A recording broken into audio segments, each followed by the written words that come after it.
Imagina a un padre que ve a su hijo alejarse cada día más. No soporta la distancia, así que se le ocurre una idea. Decide ir a buscarlo. Construir una casa cerca y hacer todo lo posible para poder tener nuevamente una cercanía y una comunión con su hijo. Esa es, en esencia, iglesia, la historia de la Biblia. Dios no se conforma con estar lejos de su creación. Desde el Edén hasta el Apocalipsis, su anhelo ha sido siempre el mismo. En 2 de Crónicas 7:14 se nos dice: y oiré desde los cielos y perdonaré sus pecados y sanaré su tierra. Ese es el deseo de nuestro Padre. En Éxodo, después de librar a Israel, Dios no los deja solos, les manda construir, como lo vimos la semana pasada, un lugar donde Él mismo habitaría en medio de ellos, en un tabernáculo. No era solo una tienda, era una proclamación visible de su amor. El título del mensaje de esta mañana es el mismo del de la semana pasada, así que ve el mensaje de hoy como la parte 2 del mensaje de la semana pasada. Dios habita en medio de su pueblo. Dios habita en medio de su pueblo. Hoy veremos 4 elementos más del tabernáculo que revelan cómo Dios se acercó a su pueblo y cómo todo esto apuntaba a Jesús, a Cristo, quien es el cumplimiento perfecto de la presencia de Dios con nosotros. Así es que el primer punto del mensaje tiene que ver con elementos del tabernáculo y uno que quedó pendiente la semana pasada del capítulo 26, que tiene que ver con el velo, en versículos 31 al 37. Y ahí veremos la separación de Dios por el pecado. Ese elemento nos ayuda a recordar esa verdad de la palabra de Dios, que hay separación entre el hombre con Dios. ¿Por qué? Por algo que estorba en nuestra relación. Y eso tiene que ver con el pecado. Así que el punto es el punto E, no es el punto A, porque es una continuación, como ya lo mencioné, del mensaje de la semana pasada. El velo, la separación de Dios por el pecado. Así que vamos a leer nuevamente esos pasajes para poder vislumbrar un poco de lo que vamos a estar hablando sobre este elemento. Versículo 31, capítulo 26. Harás además un velo de tela azul, púrpura y escarlata, y de lino fino torcido. Será hecho con querubines, obra de hábil artífice. Lo colgarás sobre 4 columnas de acacia revestidas de oro. Sus ganchos serán también de oro, sobre 4 basas de plata. Colgarás el velo debajo de los broches, y pondrás allí detrás del velo el arca del testimonio. El velo le servirá como división entre el lugar santo y el lugar santísimo. Pondrás el propiciatorio sobre el arca del testimonio en el lugar santísimo. Pondrás la mesa fuera del velo, el candelabro enfrente de la mesa en el lado del tabernáculo hacia el sur. Pondrás la mesa en el lado norte. Harás también una cortina para la entrada de la tienda de tela azul, púrpura y escarlata, y de lino fino torcido, obra de tejedor. Harás 5 columnas de acacia para la cortina, y las revestirás de oro, y sus ganchos serán también de oro. Fundirás 5 basas de bronce para ellas. Dios ordenó que el tabernáculo tuviera un velo, como lo acabamos de leer. ¿Para qué? Para separar al lugar santo del lugar santísimo, donde estaba el arca del pacto que ya vimos la semana pasada. El velo representaba la distancia que el pecado había creado entre Dios y el hombre. Y sin embargo, qué maravilla. Dios decidió habitar en medio de su pueblo imperfecto, así con sus pecados. Él no se ubicó en un monte lejano sino en el centro del campamento de Israel. Y les dice en Éxodo 25:8, y harás un santuario para mí y habitaré en medio de ellos. Esas son las palabras que le da a Moisés. Y eso es fascinante, ¿cierto o no? Mis hijos tenían un cuento que me encantaba mucho, que les leíamos de chiquitos, no sé qué hicimos con él, si lo regalamos, y hablaba precisamente mucho con relación a este velo, a la cortina, y tenía una frase de, si pecaste no puedes entrar, o porque pecaste no puedes entrar. Y básicamente de eso se trataba el librito en varias repeticiones, pero básicamente el autor del libro lo escribió inspirado en la verdad y la revelación de la palabra de Dios, que el velo estaba precisamente porque había pecado. Y eso es algo que los israelitas tenían que entender desde el inicio en su contexto de adorar al Dios de la Biblia. Que no podían acercarse al Dios de la Biblia, al Dios verdadero, al Dios vivo de una forma jovial. Que tenían que estar siempre siendo recordados de que había algo que estorbaba la relación entre ellos y Dios. Y Dios propuso muchas formas, lo hemos estado viendo, el tabernáculo mismo está diseñado para que ellos entiendan que Dios es un Dios santo y que es un Dios al que no se le puede acercar cualquier persona, al menos que poseas una santidad como la de Él. Y el problema del corazón del hombre es que tú y yo no somos por naturaleza santos. Tú y yo tenemos pecado en lo más profundo de nuestro ser y se manifiesta de formas tan tontas a veces tan malvadas, pero al final del día pecado. Y todo sirve para que entendamos que Dios es exaltado y nosotros no, que Dios está en su trono, luz inaccesible y nosotros somos tinieblas. Y el velo era precisamente para recordarles eso. La presencia de Dios moraba en el propiciatorio, no en el propiciatorio, en el arca del pacto. Y ellos tenían que entender esa verdad, que no podían acercarse a Dios al menos que Dios hiciera algo para que pudieran cruzar esa línea, pudieran cruzar ese velo. Así es como vivimos en la actualidad. Nosotros no podemos simplemente decir, hoy decido adorar a Dios y ya. No podemos hacerlo de esa manera. Necesitamos un intercesor, necesitamos un intermediario.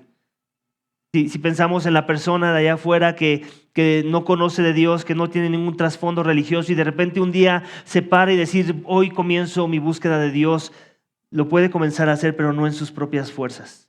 Necesita ayuda. ¿Por qué? Porque hay algo que estorba en esa búsqueda de Dios y tiene que ver con su pecado, tiene que ver con lo que hay en lo más profundo de su ser. Y al menos que Dios ayude en ese proceso de que podamos comenzar a buscarle a Él, nosotros somos incapaces de acercarnos a Dios.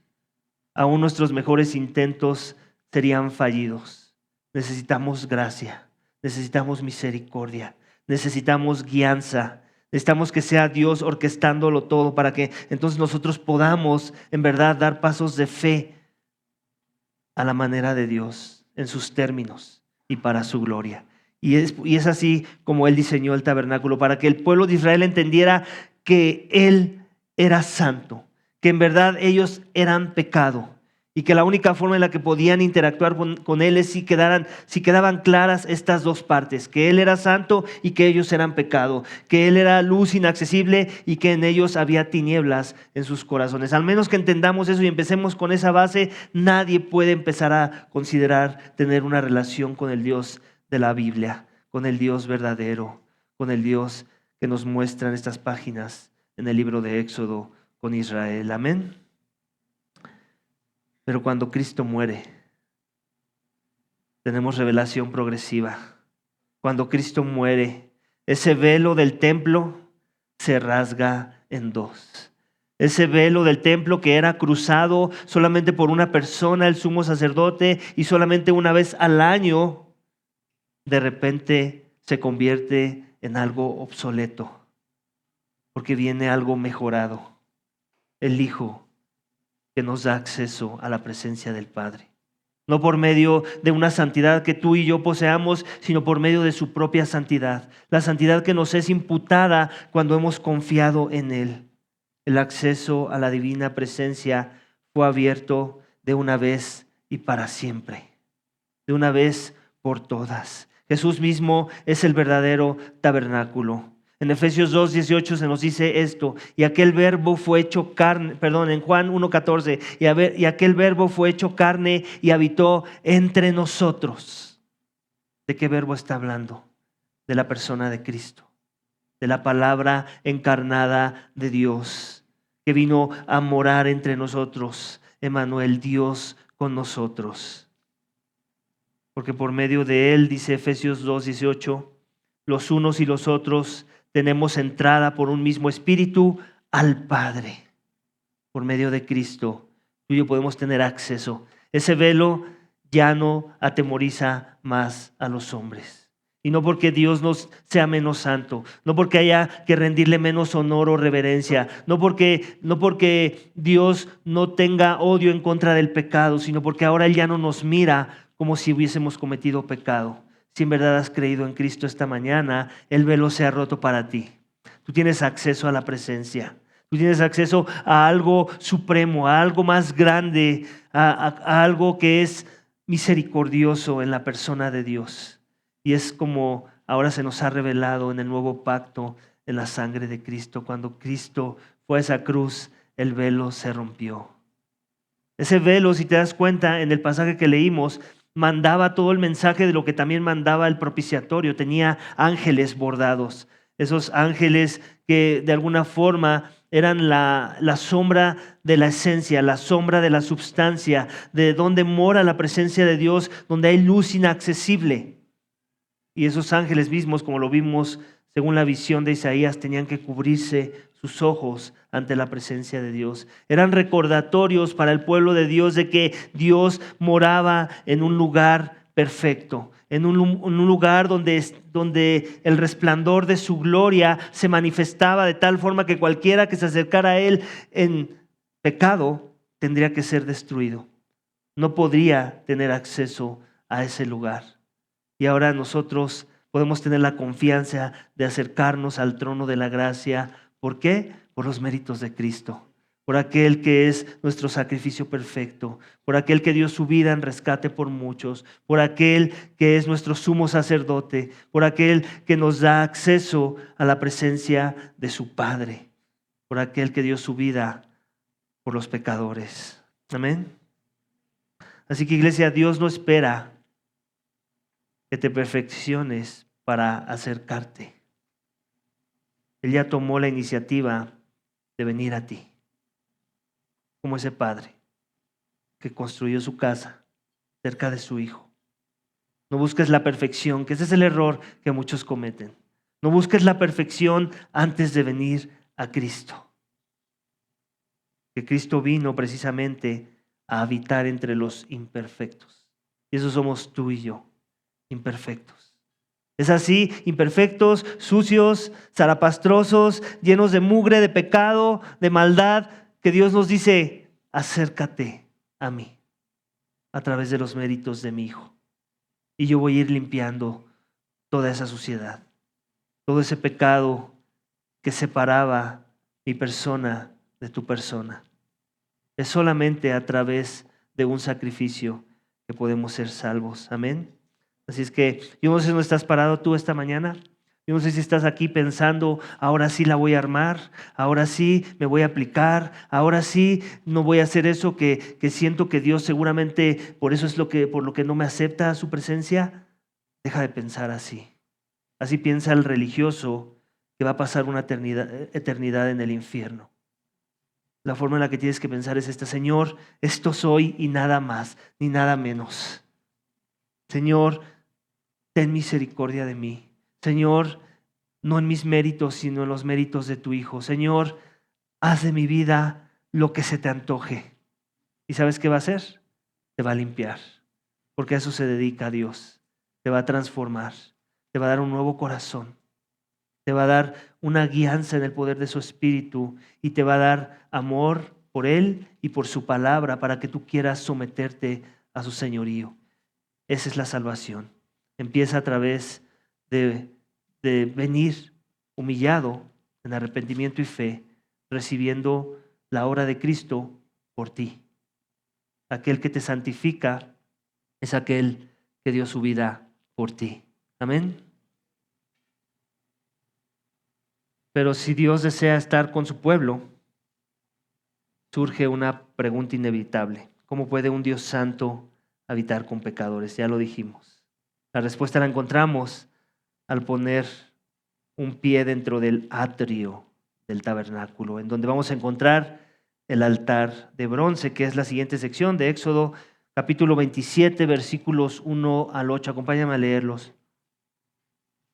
Harás también el altar de madera de acacia, de 5 codos, su longitud, de 5 codos su anchura.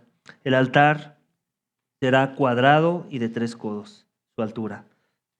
Perdón. Le harás cuernos en sus 4 esquinas. Los cuernos serán de una misma pieza con el altar y lo revestirás de bronce. Harás asimismo sus recipientes para recoger la ceniza y sus palas, sus tazones, sus grafitos, sus braseros, todos sus utensilios los harás de bronce. Le harás un enrejado de bronce en forma de red, y sobre la red harás 4 argollas de bronce en sus 4 extremos, y las pondrás bajo el borde del altar, de manera que la red llegue hasta la mitad del altar. Harás también varas para el altar, varas de madera de acacia, y las revestirás de bronce. Las varas se meterán en las argollas, de manera que las varas estén en ambos lados del altar cuando sea transportado. Harás el altar hueco de tablas, según se te mostró en el monte, así lo harás. Tengo una imagen que quise traer esta vez. La vez pasada les dije, váyanse a Google. Esta vez yo me metí a Google por ustedes. Y básicamente ese sería un modelo, obviamente, un borrador de cómo luciría el altar de bronce. Y básicamente era ahí donde se ofrecían los sacrificios. Era ahí donde pues ardía el fuego para el sacrificio. Y el altar era el primer objeto visible que un israelita promedio de esa época se encontraba una vez que entraba al atrio del tabernáculo. De hecho, también hay un mapa por ahí del tabernáculo, en donde vamos a poder ver algunos elementos que contenía el mismo. Ahí está, espero lo alcancen a ver. Entonces, la entrada está ahí donde está la flechita negra, y que tiene como puerta morada, por decirlo así. Y entonces, ¿qué es lo primero que encuentran? El altar de bronce. Después continúan caminando, avanzando, y después viene el primer velo, en donde vamos a encontrar los elementos de los que hablamos la semana pasada. ¿Recuerdan? La mesa del pan, el candelabro y, bueno, del altar del incienso no hablamos, pero ahí también estaba ese, y ese es el lugar santo. Después viene otra cortina, ahí se ven los pilares que la sostienen, y entonces sí viene el lugar santísimo, donde encontramos el arca del pacto junto con el propiciatorio. Y es así básicamente como estaba diseñado el templo, de manera gráfica. Allí se ofrecían ya pueden quitar la imagen si gustan, en este altar de bronce se ofrecían los sacrificios que cubrían el pecado del pueblo. Dios estaba enseñando una verdad fundamental, y es esta: sin derramamiento de sangre no hay perdón de pecado. Sin derramamiento de sangre no hay perdón de pecado. Israel, ¿recuerdas? En la forma de la construcción, no solamente del arca del pacto, sino también del altar, tenía que tener sus arillos, ¿cierto o no? Para que pudieran transportarlo. ¿Por qué? Porque, ya lo dijimos, el tabernáculo era un templo ambulante. Ellos tenían que estar viajando en su peregrinaje. y no podían tocar los elementos así con mera jovialidad. Tenían que tener reverencia aún en su traslado, y para eso era el diseño mismo del lugar. Pero sin importar a dónde estuvieran colocados, tenían que volver a colocar todo de la misma manera, en el mismo orden, porque tenían que ser recordados de las mismas verdades en cualquier asentamiento en el que Israel fuera a moverse. Y era precisamente de su necesidad de Dios, de la presencia de Dios y de la necesidad de que su pecado fuera expiado. Y para eso era también este altar de bronce. El altar de bronce apuntaba, al igual que lo vemos con el propiciatorio, a Cristo, a la cruz de Cristo, donde el sacrificio final fue ofrecido. Ese altar era para sacrificios, era para matar animales, era para que su pecado fuera expiado, era para que la sangre fuera derramada. En Juan 1:29 se nos dice: "He aquí el Cordero de Dios que quita el pecado del mundo", refiriéndose ¿a quién? A Cristo Jesús. Un mejor sacrificio, no de animales, sino de Dios hecho carne, del Dios hombre. En Romanos 5:8 se nos dice: "Mas Dios muestra su amor para con nosotros en que, siendo aún pecadores, Cristo murió por nosotros". ¿Te das cuenta? Siendo aún pecadores. No es que ya que te habías limpiado tú muy bien, ya que no había tanto pecado en ti, entonces ahora sí Cristo puede morir por ti. No, es en tu pecado, como lo dije hace un momento. Es en tu suciedad, es en tu maldad. Es reconociendo todo lo que tú eres y todo lo que hiciste en contra de Dios.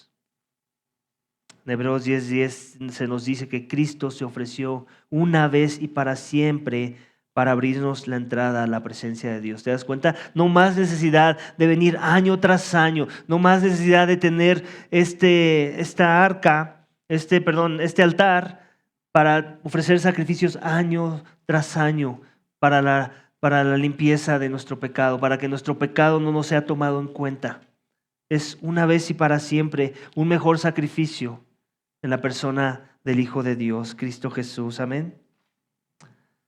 Nuestra cultura, ¿cierto o no?, trata de borrar el concepto de pecado o sustituirlo por buenas obras. Si tú le hablas de pecado a una persona de afuera, muy probablemente no te vas a hacer su amigo. Muy probablemente hasta te encuentras un nuevo enemigo. ¿Cierto o no? Es común. La gente no quiere hablar de esos temas. A la gente le incomoda. Ellos no tienen su pecado frecuentemente presente en sus vidas, como Israel lo tenía que tener presente. Como tú y yo, que venimos a una comunidad de fe que cree estas cosas, lo tenemos presente. Ellos no. Ellos no quieren hablar de cosas tristes, de cosas que incomoden, de cosas que depriman. ¿Por qué? No porque vean bien el pecado. Bueno, en un sentido sí, lo aman y por eso lo ven bien y por eso lo practican, ¿cierto o no? A pesar de que se avergüenzan de él muchas de las veces. El altar nos recuerda que la comunión con Dios solo es posible por medio del sacrificio de Cristo. Cuando ores, sirvas o adores, hazlo con gratitud. Estás de pie sobre tierra santa, pero pisas sobre la sangre del Cordero. Así como lo tienes que ver. Es la sangre de Cristo la que nos da acceso a la presencia del Padre. Es por medio del derramamiento de sangre del Hijo que tú y yo podemos tener cualquier oportunidad de reconciliarnos con Dios Padre. Si la sangre del Hijo no ha sido derramada por ti esta mañana, si la cruz del Hijo no es en lo que tú confías esta mañana, si no te has rendido a la obra de Cristo y verla como tu más grande regalo del Padre, entonces tú no puedes acercarte al Padre, porque el Padre demanda derramamiento de sangre. Y si no va a ser la del Hijo, adivina la de quién va a ser. Tuya. Alguien tiene que pagar. Tus pecados no pueden ser simplemente pasados por alto. Necesitan ser expiados.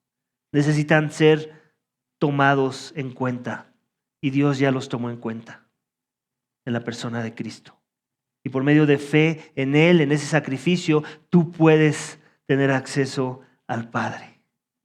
Es cuando te humillas y reconoces que necesitabas un Salvador, un reconciliador, alguien que llevara la ira en tu lugar, alguien que llevara el castigo por tus pecados. ¿No estás parado esta mañana? Tal vez has escuchado muchas veces la historia de aquel que fue a la cruz, de aquel que es el Hijo de Dios. Aquel que murió en esa cruz no era cualquier hombre. Eso es algo que tienes que creer para entender esta verdad. Para que ese sacrificio perfecto y eterno que te cuente por la eternidad para poder entrar a la presencia de Dios, en verdad haga sentido y tenga algún tipo de valor en tu vida. Tienes que entender que aquel que murió en la cruz no solamente era el enviado de Dios, no solamente era el Hijo de Dios, sino que era el Dios hombre. Era Dios hecho carne. Solamente el valor de la deidad puede pagar por el pecado de muchos que van a poner su confianza en Él. Solamente la deidad misma puede soportar la ira de un Dios santo airado por el pecado. Y eso es lo que Cristo hizo en la cruz. Y de ello nos gozamos, de que hay salvación por medio de los méritos de aquel que dio su vida por mí y por ti, si en verdad has creído. Amén. Después del altar, uno entraba al atrio, que ya lo vimos en el mapa, era el primer bloque, el espacio delimitado por cortinas que rodeaba el tabernáculo. Este entorno nos enseña algo más: la santidad de la presencia de Dios. Ese es el tercer punto del mensaje de esta mañana. El atrio del tabernáculo, la presencia de Dios custodiada. Versículos 9 al 19. Acompáñame a leerlos, por favor. Dice así: harás también el atrio del tabernáculo. Al lado sur habrá cortinas de lino fino torcido para el atrio de 100 codos. De largo por un lado, sus columnas serán 20, con sus 20 basas de bronce. Los ganchos de las columnas y sus molduras serán de plata. Asimismo, a lo largo del lado norte habrá cortinas de 100 codos. De largo y sus 20 columnas con sus 20 basas serán de bronce. Los ganchos de las columnas y sus molduras serán de plata. Para el ancho del atrio, en el lado occidental habrá cortinas de 50 codos, con sus 10 columnas y sus 10 basas. El ancho del atrio en su lado oriental será de 50 codos. Las cortinas a un lado de la entrada serán de 15 codos, con sus 3 columnas y sus 3 basas.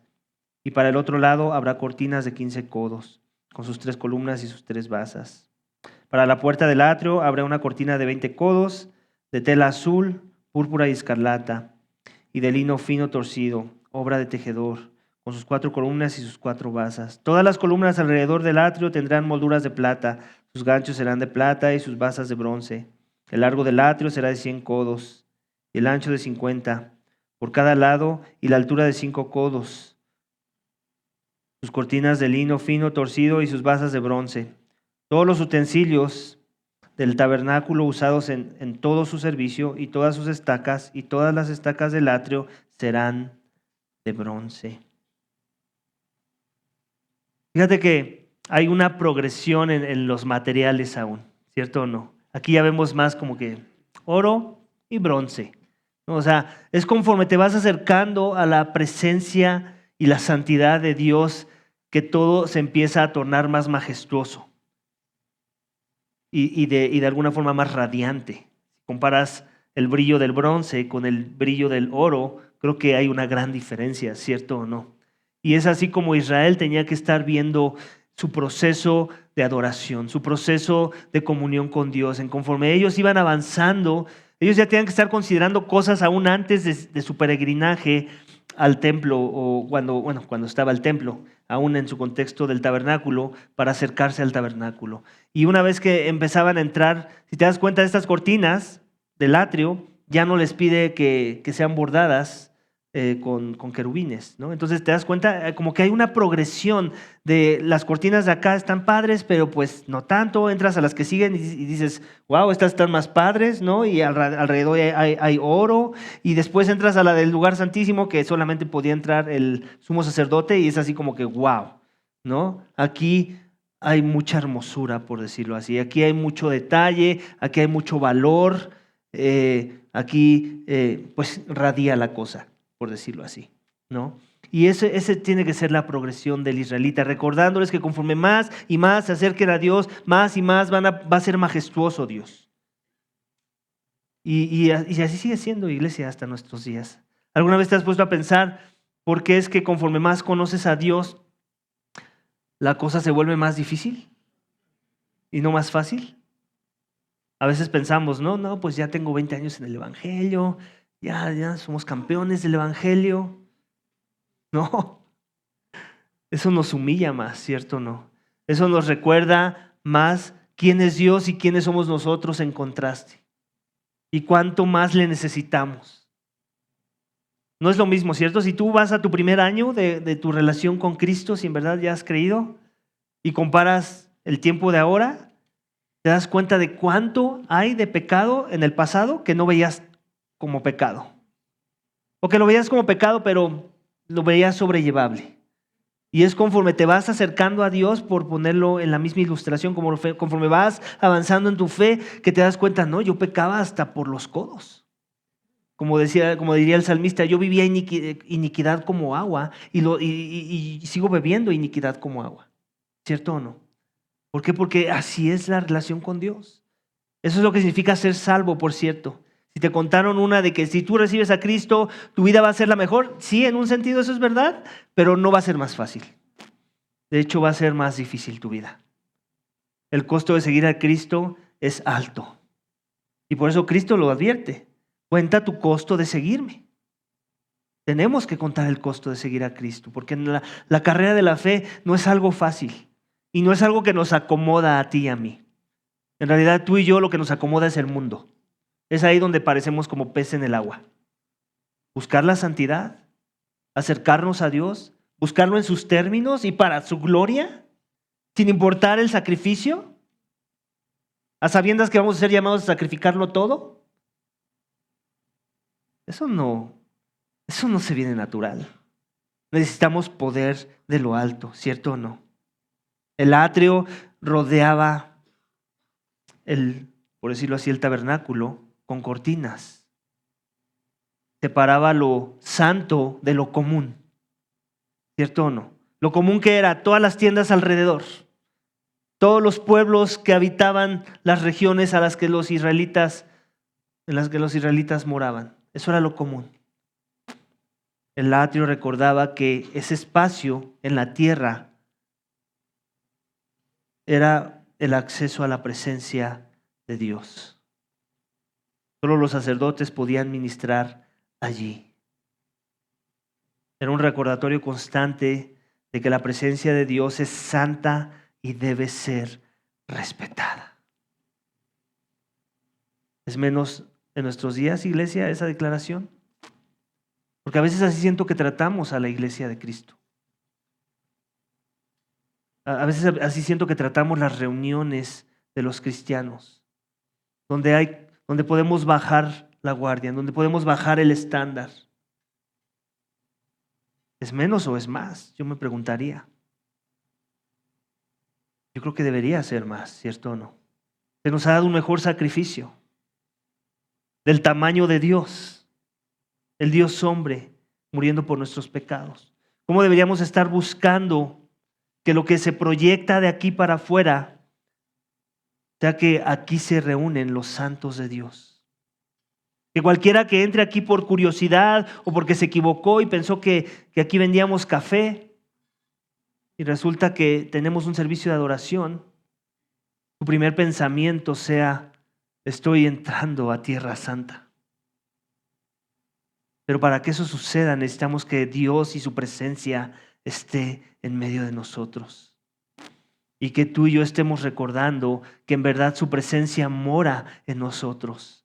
Y debemos estar buscando proyectar la santidad de Dios en la forma en la que tratamos las cosas de Dios, en la forma en la que servimos a Dios, en la forma en la que nos relacionamos los unos a los otros, en la forma en la que tratamos a aquellos que tal vez no son de la fe aún, pero que tienen el potencial de serlo, amén.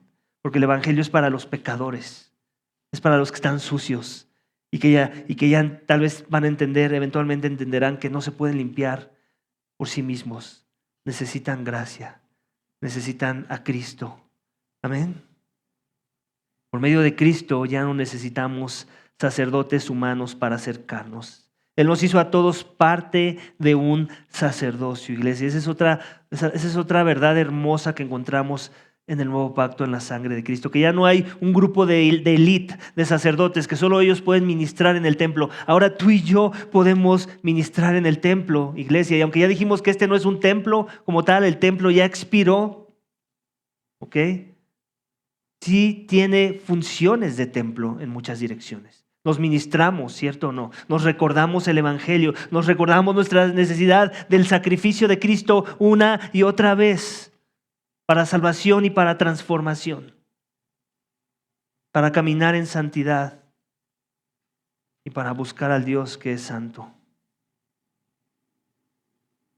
En 1 Timoteo 2:5 se nos dice, porque hay un solo Dios y un solo mediador entre Dios y los hombres, Jesucristo, hombre, no hay otro. No hay universalismo aquí, nada de que pues si no me funciona el cristianismo, me voy hasta otra religión. Si no es cristianismo, no hay religión.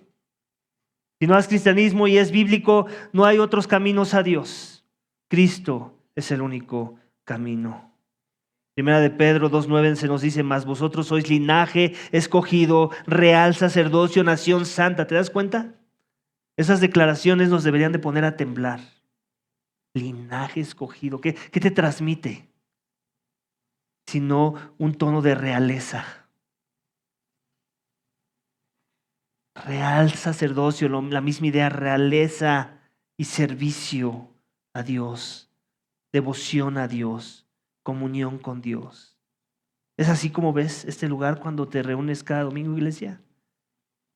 Soy un sacerdote de Dios. Vengo a tener comunión con los santos de Dios, porque soy parte de una nación santa.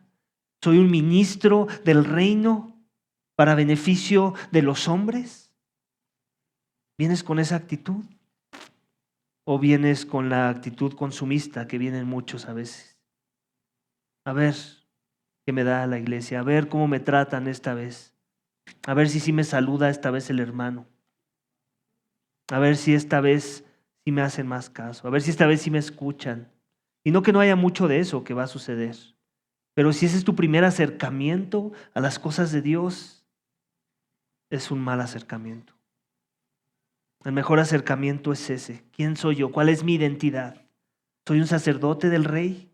Entonces soy llamado a ministrar. Soy llamado al sacrificio. Soy llamado a entregar mis dones para la edificación del cuerpo. ¿Cuáles son mis dones? Porque yo vengo a servir. Yo vengo a que todos vean a mi Dios grande. A mi Dios que ya es grande, lo puedan ver cada vez mejor. Ese es nuestro trabajo, iglesia. En Hebreos 10:19 nos dice, así que hermanos, teniendo libertad para entrar al lugar santísimo por la sangre de Cristo, misma idea. Tú y yo hemos sido comprados a precio de sangre, iglesia. Las demandas que Dios tiene sobre ti y sobre mí, si eso es verdad, son muy altas. Tu vida ya no te pertenece. Tienes un llamado a cosas que son eternas, sublimes, de primera importancia, que están por encima de cosas buenas en tu plano horizontal, muy por encima. ¿Lo creemos? Vivimos en una época que trivializa lo sagrado, ¿cierto o no? El atrio nos recuerda que la gracia no elimina la santidad, sino más bien la resalta. Acerquémonos con confianza, amén, pero también con reverencia. En Cristo hay acceso, pero nunca licencia para tratar lo santo como común. Y es aquí donde también quiero que veamos la aplicación. Cuando tú tratas mal a una iglesia, tú no estás entendiendo estos principios. Cuando tú eres malo, cuando tú eres cínico tal vez, cuando tú eres simplemente rebelde y juzgas por juzgar, sin filtros, sin prudencia, tú no estás entendiendo la santidad de Dios. Tú no estás entendiendo que Dios mora en medio de su pueblo en verdad, que en verdad nosotros somos comprados, que en verdad Somos una nación santa, la cual Él está santificando para gloria suya. Creo que sí es importante que entendamos eso, iglesia, más en nuestros días. Aún yo no sé dónde estás parado tú con respecto a cuántas iglesias llevas en el camino desde que has confiado en Cristo, pero si eres de los que se las pasa brincando de iglesia en iglesia. Hay un sermón que alguna vez prediqué y le puse como título al punto los trotaiglesias. Había antes un programa que se llamaba Los Trotamundos. Hay mucho cristiano trotaiglesia. Eso es muy triste. La iglesia es ese lugar que tú deberías de ver donde hiciste un pacto casi como cuando haces el pacto con la persona que te vas a casar. O sea, que en otras palabras, un cristiano modelo, lo voy a poner así, y sé que hay circunstancias en donde te lleva a otras iglesias y hay iglesias que son malas y en ese sentido hay que negociar si en verdad me tengo que ir o no de ese lugar. Pero si el problema no era que era mala la iglesia, en teoría un cristiano no debería tener más que una iglesia toda su vida. El cristiano promedio. Pareciera una declaración legalista, yo lo sé. Pero ponte a pensar en las implicaciones de esa declaración. O sea, en el escenario ideal, tú y yo tendríamos que tener una iglesia después de que Cristo nos salvó para el resto de nuestros días en esta tierra. Ese sería un buen escenario, ¿cierto o no? ¿No te gustaría tener ese testimonio de fe? Bueno, pues entonces ama a la iglesia. Ámala en las buenas y ámala en las malas. Ámala cuando es fácil de amar y cuando es difícil de amar. Ámala. Es tu trabajo. Si Cristo ya la amó, el perfecto ya la amó, ¿cierto o no? ¿Quiénes somos nosotros para no amar a pecadores en proceso de santificación? A pecadores redimidos. No es fácil, pero no es imposible. ¿Y qué es lo que lo hace posible?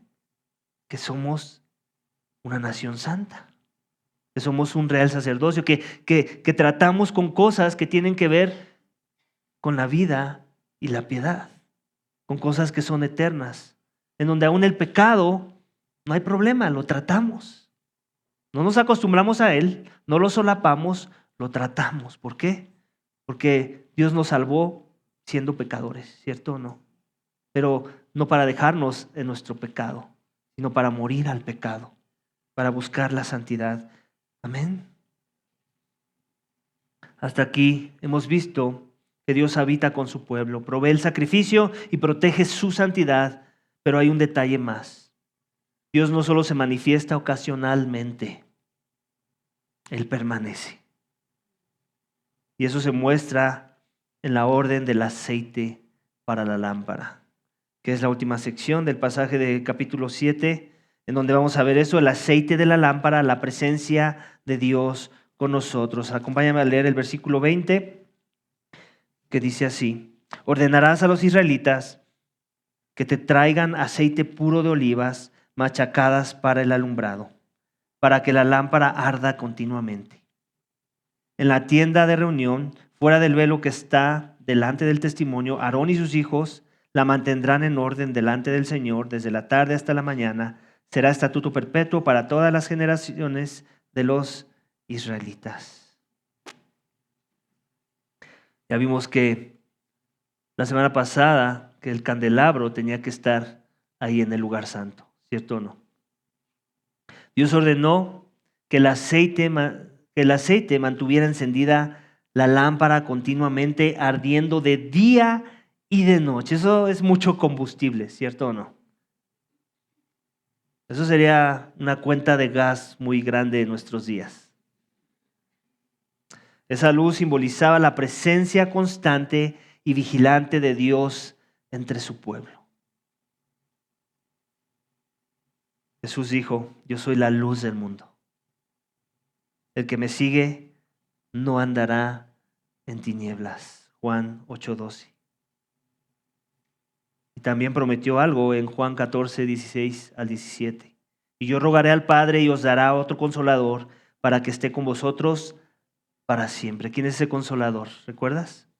El Espíritu Santo. El Espíritu Santo es el aceite que mantiene viva la llama de su presencia en nosotros. Así funciona en el nuevo pacto en la sangre de Cristo. Cuando tú y yo nos vamos de este recinto, las luces se apagan. Aquí no queda nada encendido. No queremos cuentas caras. Pero la lámpara continúa prendida. Y es en el poder del Espíritu. Amén. La lámpara se intensifica cuando llegamos aquí porque somos recordados de las verdades que nos animan y nos ayudan a perseverar en la piedad, en la fe, en las cosas que son del Evangelio. Y después salimos a nuestros rincones en la tierra, en nuestros diferentes contextos en los que nos desenvolvemos semana con semana para ser la luz del mundo. En 1 Corintios 3:16 se nos dice, ¿no sabéis que sois templo de Dios y que el Espíritu de Dios mora en vosotros? Una buena pregunta a considerar. ¿Lo sé? Y si lo sé, ¿cómo estoy viviendo como consecuencia de que sé esas cosas? Que creo esa verdad. Tal vez hoy te sientes que la oscuridad es más fuerte, no lo sé, que tu fe se apaga, pero el aceite no depende de ti. El Espíritu Santo sigue ardiendo dentro de ti. Es una verdad importante que tenemos que recordar semana con semana. Ahí en medio de la lucha con tu pecado, recordar que tú puedes vencer ese pecado porque la luz mora en ti. Porque te ha sido dado poder de lo alto. Que aquel que resucitó a Cristo de entre los muertos, ese mismo poder, ahora mora en los hijos de Dios. Dios no te visita, Dios habita contigo. Tu luz no se apaga, ni siquiera en la noche más oscura. Ese es el Dios de la Biblia, iglesia. Por eso es que es muy importante no dejar de congregarnos, ¿sabes? Aquí somos recordados de que somos luz, de que somos la sal, de que nuestras buenas obras, a través de ellas, van a glorificar a nuestro Padre que está en los cielos. Cuando los santos las vean, cuando los que son del mundo las puedan observar, cuando les hablamos de Jesús. Ese es nuestro llamado, amén. La presencia del Dios que habla, que salva, que habla, permanece en nosotros. El Dios que sigue buscando morar con nosotros. Desde el Edén hasta el tabernáculo, del tabernáculo a Cristo y de Cristo al Espíritu Santo, la historia de Dios es la historia de un Dios que no soporta la distancia. El tabernáculo nos enseña que Dios desea habitar entre su pueblo. Dios provee el sacrificio para el acceso. Dios preserva su santidad y Dios permanece con nosotros por su Espíritu. Y todo esto se cumple plenamente en Jesús, nuestro Emmanuel, nuestro Dios con nosotros. Un día esa presencia será completa cuando oigamos estas palabras de Apocalipsis 21:3. He aquí el tabernáculo de Dios con los hombres y Él morará con ellos. Así que, iglesia, cuando te sientas lejos o indigno, recuerda el mensaje del tabernáculo y del Evangelio. Dios habita en medio de su pueblo. Hoy, por Cristo, ese pueblo eres tú. Vamos a orar. Padre, te damos gracias. Gracias por tu palabra, Señor. Gracias porque en verdad nos maravilla saber que el Dios santo, el Dios poderoso, el Dios sublime que sostiene todo con la palabra de su poder, el Dios que es justo en su misericordia, quiso morar con el pecador. No permitiendo o solapando el pecado, sino asociándose con su pecado. Te asociaste con nosotros a través de la persona de Cristo, de tal forma que Él llevó nuestro castigo. Él pagó nuestra culpa. Él llevó la condena cuando Él llevó nuestros pecados. Y es a través de ese sacrificio perfecto que nosotros podemos ser reconciliados con Dios, que nosotros podemos comenzar a considerar la santidad de nuestras vidas y una vida digna del llamado que tú haces a los hombres, a los que has creado para tu gloria, Señor. Perdónanos por todas las formas en las que seguimos fallando. Gracias porque la sangre de Cristo sigue siendo suficiente aún en medio de nuestros intentos fallidos de buscar la santidad. Gracias porque es su sangre también la que nos invita a seguir buscando esa santidad, a no bajar la guardia, a perseverar, a buscar ayuda en ti y en tu pueblo. Gracias, Señor, porque no solamente Cristo es la luz, sino tu pueblo es la luz.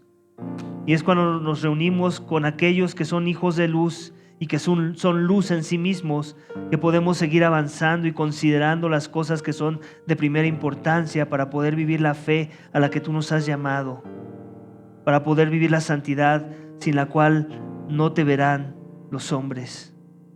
Ayúdanos, Señor, a seguir perseverando en ellos, Señor, y a estar maravillados y asombrados por tu presencia en nuestras vidas a través de los méritos de Cristo, y que ese asombro se pueda ver reflejado de muchas formas, Señor, no solamente en buscar la santidad, no solamente en hacer buenas obras, sino en tener comunión contigo, Señor, recordando que el velo se ha roto, Señor. Qué privilegio, que no tenemos que ser el sumo sacerdote, sino que todos somos sacerdotes, real sacerdocio de una nación santa, que tenemos acceso total a tu presencia, la presencia del Padre por medio de los méritos del Hijo.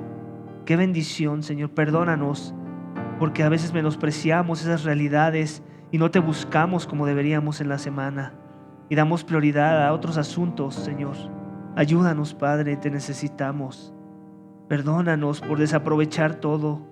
Somos como aquel estudiante que ya se le pagó la colegiatura de por vida y no aprovecha la escuela y no lee los libros que toca leer. Así a veces somos. Tú ya nos diste vida eterna por medio de los méritos de Cristo. Nos haces acceso a la presencia tuya por su sangre, por su sacrificio, por su intercesión. Y nosotros seguimos buscando entretenimiento en cosas que no edifican a veces, cosas que perecen, cosas que no suman a nuestro enfoque eterno, a las cosas de arriba, Señor. Ayúdanos, Padre, y guíanos.